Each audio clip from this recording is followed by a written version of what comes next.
Welcome back to Grant Writing Tips. After you've collected all the valuable information that you will need to develop your client's grant proposal, you must also look at your project realistically.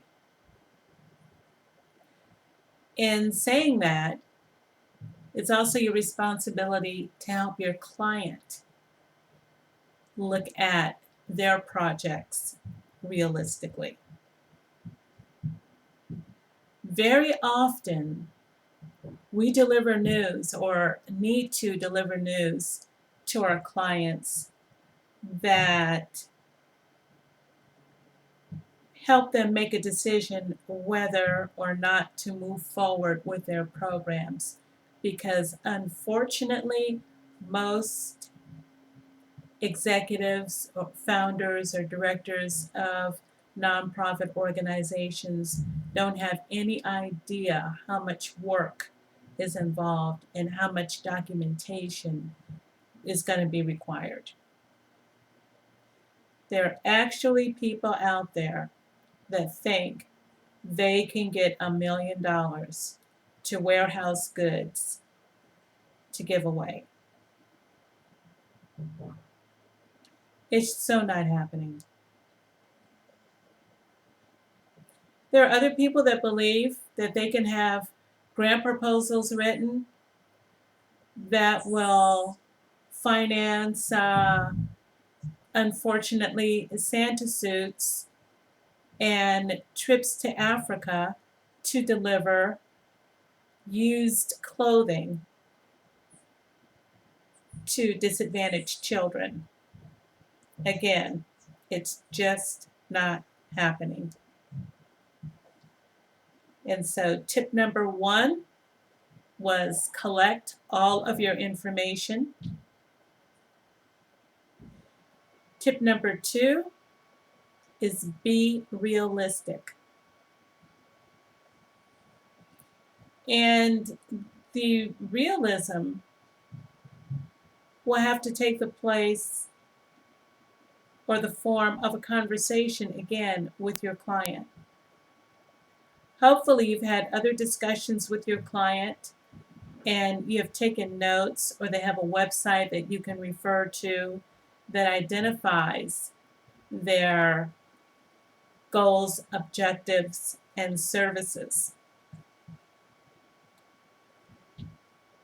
I would suggest, if you don't already have that information, or if the client does not have that information available, you go back to step 1 and collect that information. Because you have to have a total picture before you can determine whether or not a program is viable. Viability and sustainability are not donation buttons that you put on your website.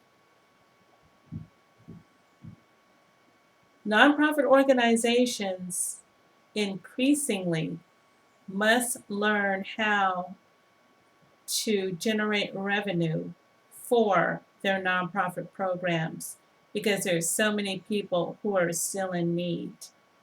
And that list continues to grow. In the United States, Australia, and Canada, there is a supportive system to achieve grant funds. And that's not true in other countries. What the people in other countries have to do is open up business, create a service that answers a demand, given your geography. Let's say you're in Vietnam, and within a mile there's no one available to sharpen knives. That might be a consideration. Nonprofit organizations must do more than ask for donations. As demonstrated in the recent economic downturn in the United States, teachers who were once givers to food banks have become recipients of food from food banks. And that is a very, very, very sad fact, but it's true.